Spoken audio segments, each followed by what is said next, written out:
皆さんこんにちは、ゴリエです。ご存知の通り、私は韓国に住んで14年目になるわけですが、これだけ住んでいれば韓国語はもうペラペラでしょ、韓国人レベルでしょとよく言われるんですが、そもそも韓国人レベルってなんだ、ペラペラの基準とはというところではありますが、今日したいのは韓国語が上手止まりになってしまっている件、ネイティブレベルとはについてのお話。よく外国人だとわかると話すことがなかったりすると、韓国語が上手ですねという言葉から会話が始まるというのはよくあって、期待されているレベルによって褒め言葉が変わってくると思っている。例えば1年目、短期間でどうしてそんなに上手に話せるのという外国人を褒める前提での褒め言葉。5年目、発音上手ですね、韓国人みたいという発音に対する褒め言葉。10年目、外国人感が目立たないように言わなければわからなかったよ。言い回しやイントネーションなど全体に対する褒め言葉。正直褒められている時点でお世辞が大きいのは分かっていても、ここまでは割とうぬぼれていた自分もいたり、もうかなり上達したのではとも思っていたが、14年目、長く住めば住むほど求められる基準が上がって反応が分かれる。そんなに長く住んでいてもわからないことがあるんだ、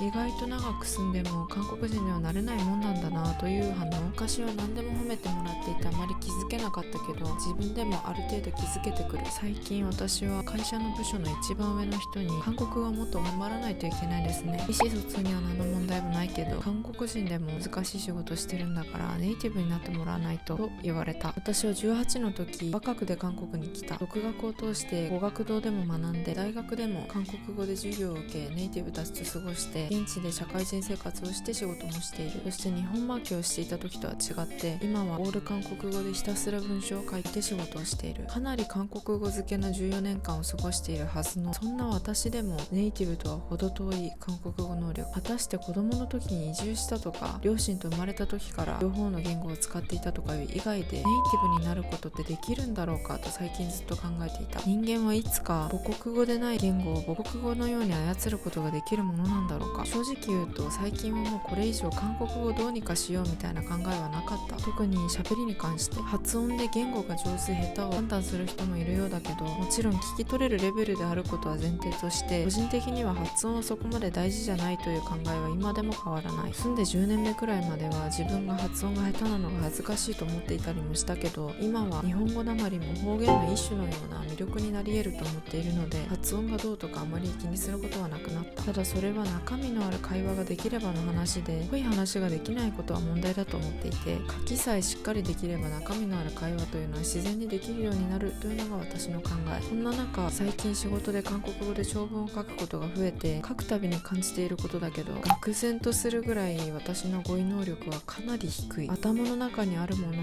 を文章に書き出して相手にも私の頭の中にあるものがそのまま伝わるようにするためには想像以上の語彙力が必要だけど、この14年間そんなものも知らなかったのかという単語も思ったより多い。最近はというとその時その時何かわからない単語があれば覚えるくらいの、日本語で知らなかった単語を知る時みたいな感じでしか韓国語能力向上のための努力みたいなものができていなかったけど、このままでは今の会社の人にも迷惑をかけてしまうということ、そして私自身もこのまま20年30年住んでいたところで大きく変化はないだろうなと感じて、新しい表現や単語を積極的に覚えていくことにした。正直仕事をしているだけでも自然と新しい単語に触れるしかない環境にはいるのだけど、本棚の奥に眠っていた昔使っていた単語帳を引っ張り出してきて見てみたら、思ったよりもまだ覚えられていなかった単語がいくつかあったりもする。眼性疲労がひどくて最近はちょっと控えていた読書も興味があるものは韓国語で読んでみる。あとは日本語も18歳で止まっているのは問題なので、日本語でも漫画やら本を読んでみたり、個人的には先ほど話したように書くことができるようになることが言語上達の一番の近道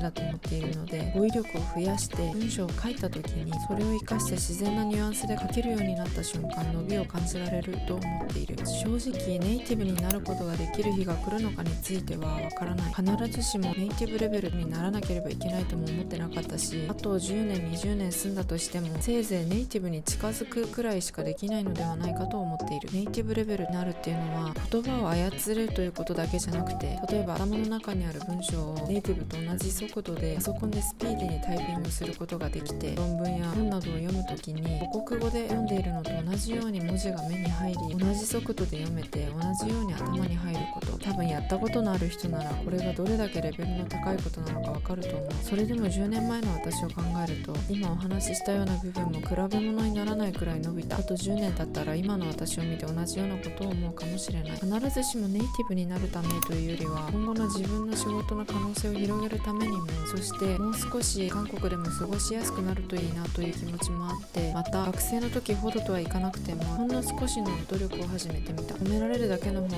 毎日幸せかもしれないけど、成長痛を感じないと成長できないし、長く住めば住むほどなかなか厳しいことを言われなくなってくる中、また自分の足りない部分を自覚することができる機会ができたのは良かったなと思っています。長くなりましたが、今日の動画はここまで。つらつら語るだけの動画でしたが、最後まで見てくださってありがとうございました。それではまた次の動画でお会いしましょ